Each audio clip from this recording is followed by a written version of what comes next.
c'est parti pour 18 km jusqu'à Sarria.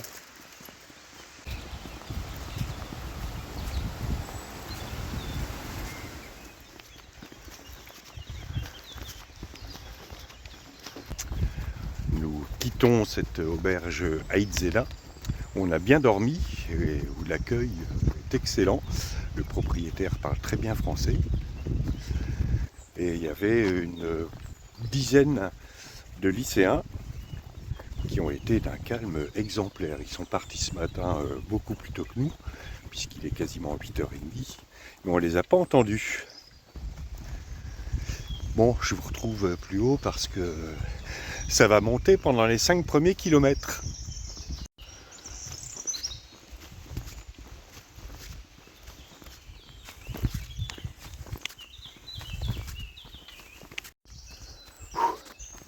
Et ça va même bien monter. En même temps, on n'est pas en Beauce.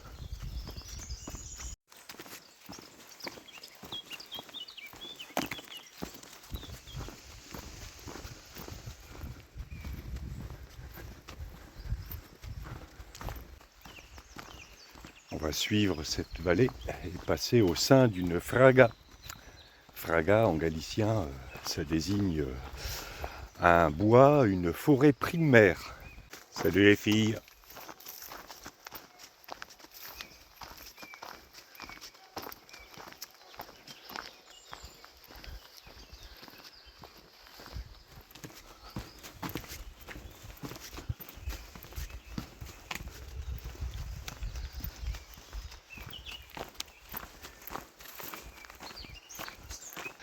Des forêts primaires, c'est-à-dire pratiquement pas touchées par l'homme, il en subsiste très peu en Europe. Il y en a quelques rares ici en Galice, dont la plus importante est située du côté de la Corogne.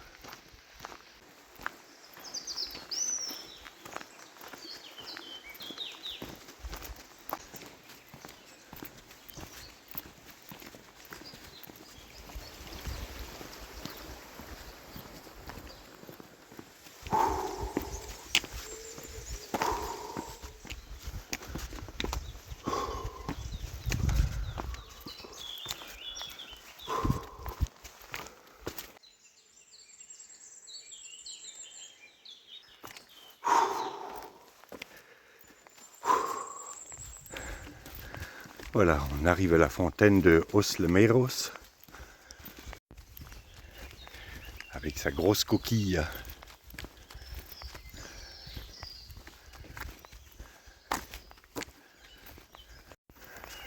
Voilà, nous arrivons à Sant Xil. Et on en aura bientôt fini avec cette côte.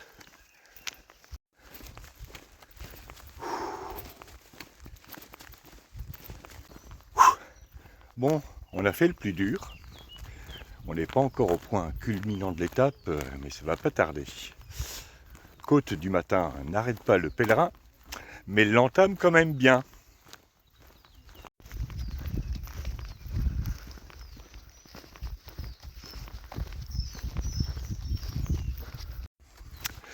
Tout à l'heure, je parlais de ces fragas, ces forêts primaires qui subsistent en Galice.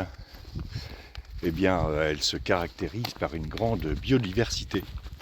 Mais malheureusement, elles sont de plus en plus menacées par les activités humaines, et en particulier par les plantations d'eucalyptus, qui non seulement appauvrissent le sol, mais qui en outre génèrent un gros risque d'incendie.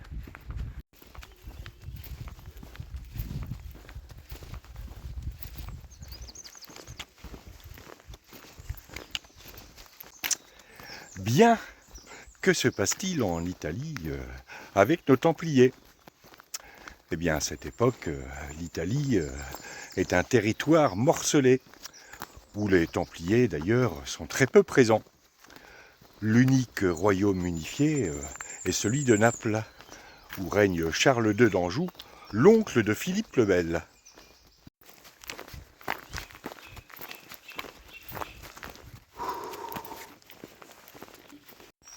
La suite, après la côte.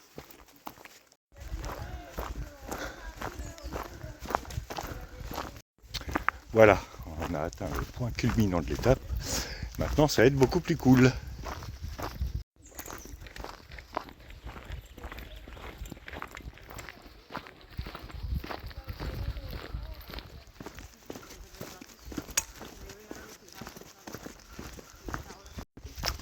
J'avais oublié combien cette descente était raide et assez longue. Donc la suite aussi après la descente.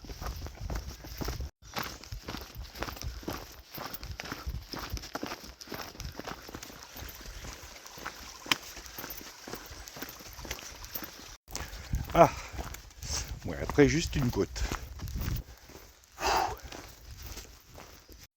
Oh, alors celles-là sont belles.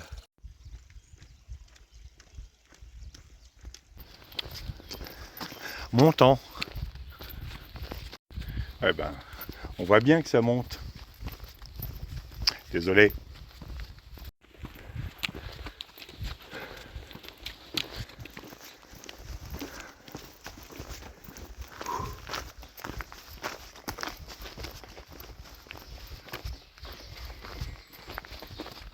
Bien, après cette petite pause auprès d'un distributeur de boissons et de machins à grignoter, il est temps de repartir et il nous reste un peu moins de 11 km à faire.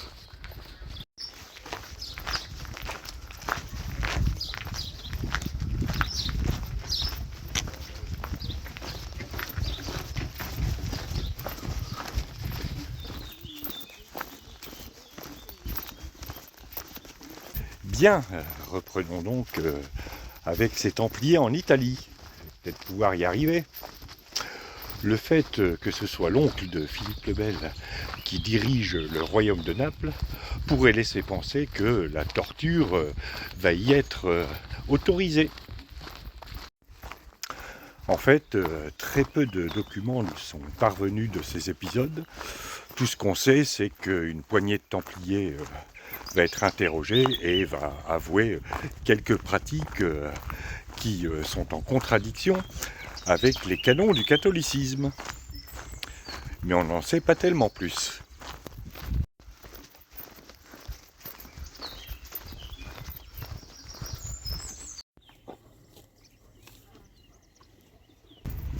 Dans les États pontificaux, donc les États qui dépendent du pape, la plupart des chevaliers refusent de défendre l'ordre, mais aussi de faire quelques dépositions que ce soit. Quelques aveux sont toutefois obtenus sous la torture, mais là non plus, on n'en sait guère plus.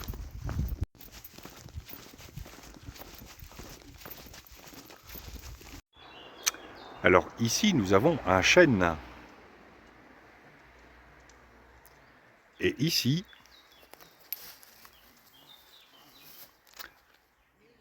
c'est un châtaignier. Un châtaignier qui pousse dans un chêne. Incroyable. Voilà, c'était la minute. La nature nous offre toujours des surprises de cette étape.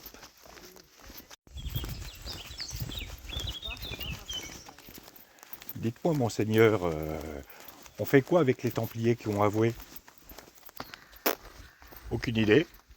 Et puis de toute façon, c'est pas la peine de noter la sentence. Comme ça, j'en connais un qui sera bien embêté quand il fera ses vidéos. Alors ça, c'est pas sympa, monseigneur.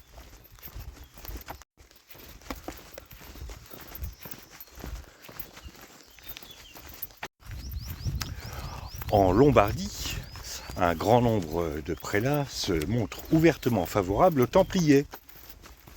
Tu m'étonnes, vu que Guillaume le Bel a spolié nos banquiers, il croyait quand même pas s'en tirer comme ça. De nombreux Templiers ont donc le courage de clamer leur innocence. Enfin, rien que la formule vaut son pesant d'hostie. Un concile est organisé à Ravenne, au cours duquel il est décidé de ne pas appliquer la torture, de punir les coupables et de libérer les innocents. Enfin, sur les deux derniers points, vous n'aviez peut-être pas besoin d'un concile. Fait unique dans le procès de l'ordre du Temple, les chevaliers qui se sont rétractés après avoir avoué par peur de la torture, sont déclarés innocents.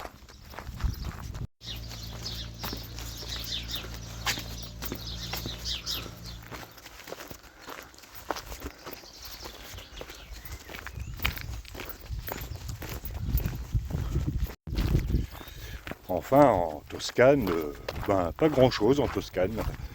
Les inquisiteurs ne versent même pas certains témoignages au dossier, tant l'ancienneté des Templiers qui sont auditionnés est faible. Bref, jusqu'à présent, il n'y a guère qu'en France que les Templiers ont été malmenés.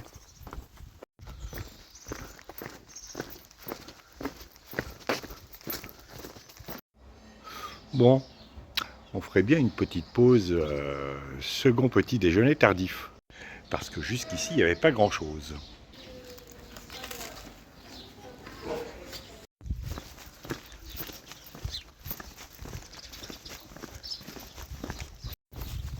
Bien, après cette pause second petit déjeuner tardif, il est temps de repartir et il nous reste 6 ou 7 km à faire.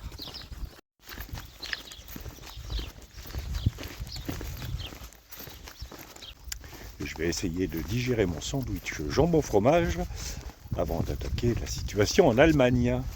Mais ce sera relativement court.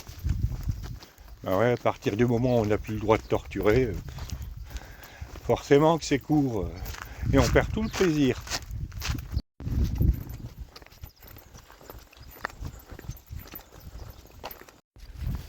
Bien, la situation en Allemagne ressemble un peu à celle de l'Italie.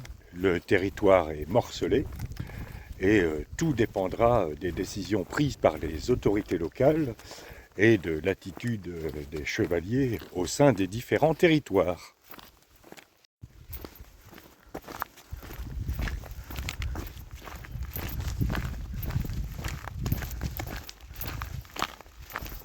Deux incidents notables surviennent. Le premier, c'est l'excommunication de l'archevêque de Magdebourg par l'évêque d'Alberstadt. Pour rappel, un archevêque, ça n'est pas vraiment le supérieur hiérarchique des évêques.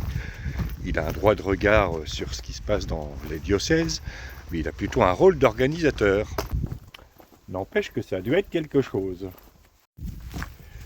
Qu'est-ce qui a valu à l'archevêque de Magdebourg de se faire excommunier par un évêque en plus?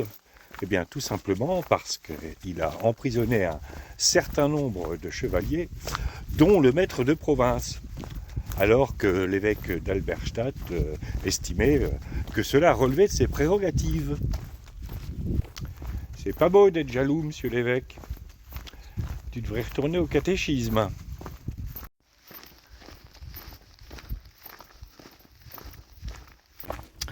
Bref, Clément V est obligé d'intervenir et lève l'excommunication.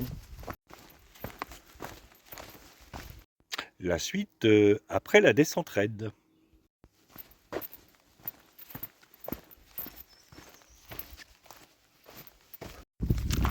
Le deuxième incident intervient lors du concile de Trèves, au cours duquel 20 Templiers en armure et armés déboulent dans la salle où sont réunis les évêques. Salut les gars. Alors, il paraît qu'on parle de nous? Ah, messieurs les chevaliers, justement, on était en train de se dire, qu'est-ce qu'ils sont bien quand même, ces chevaliers du temple.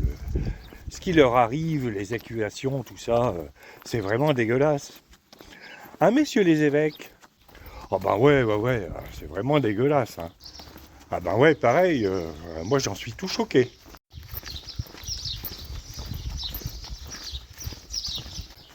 Bien, alors j'ose espérer que votre décision coule de source. Sinon, je suis prêt à subir le supplice de Lord Ali. Et généralement, ça me met de mauvaise humeur. Après, il faut que je casse quelque chose.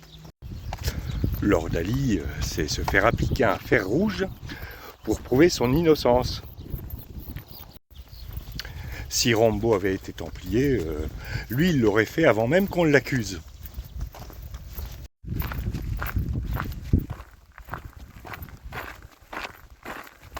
Bien messieurs, je pense qu'on peut passer au vote.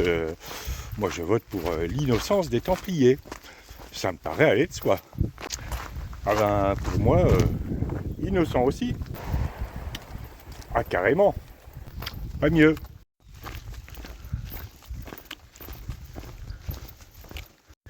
C'est ainsi que le 1er juillet 1310, le concile de Trêves rend un verdict favorable aux Templiers. Ce qui ne plaît que très moyennement à Clément V, qui l'annule en disant que la décision lui appartient. Toi, tu t'es encore fait gronder par Philippe le Bel. Il y en a qui ont peur de la torture, toi tu as peur du roi. Alors que tu es le représentant de Dieu.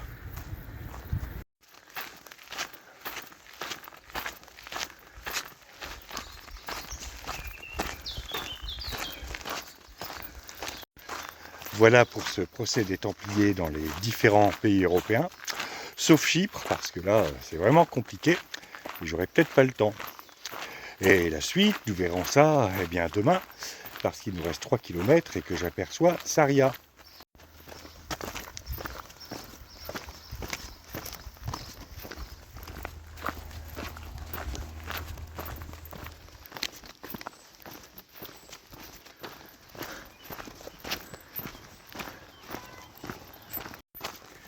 Bon, on va se préparer psychologiquement aux 100 derniers kilomètres.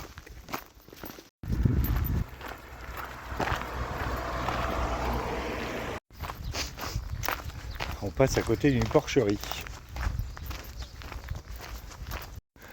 Voilà, nous arrivons à Saria. Saria qui est la ville point de départ de ceux qui font les 100 derniers kilomètres. Enfin plus exactement les 114 derniers kilomètres depuis Saria, puisque la borne des 100 km est à 14 km après Saria.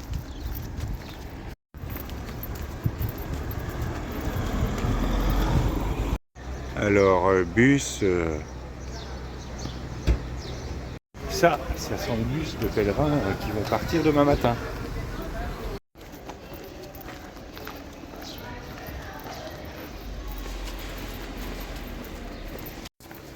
Parce que bon, la ville de Saria, je ne sais pas si ça mérite le détour pour la visiter.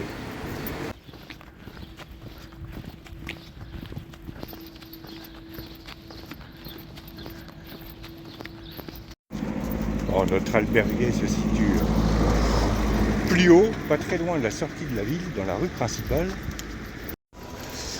Voilà, et maintenant il ne reste plus qu'à monter.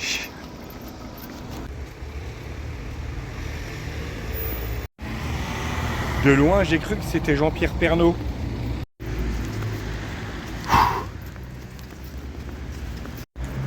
Les escaliers de fin d'étape, histoire de bien nous achever.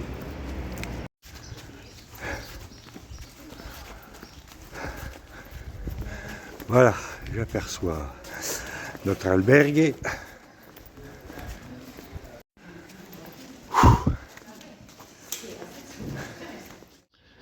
Voilà, fin de cette étape de 17 km. On est arrivé à Saria. Et donc on va se préparer pour les 100 km qui commenceront demain. Et demain, ce seront 22 km jusqu'à Porto Marine.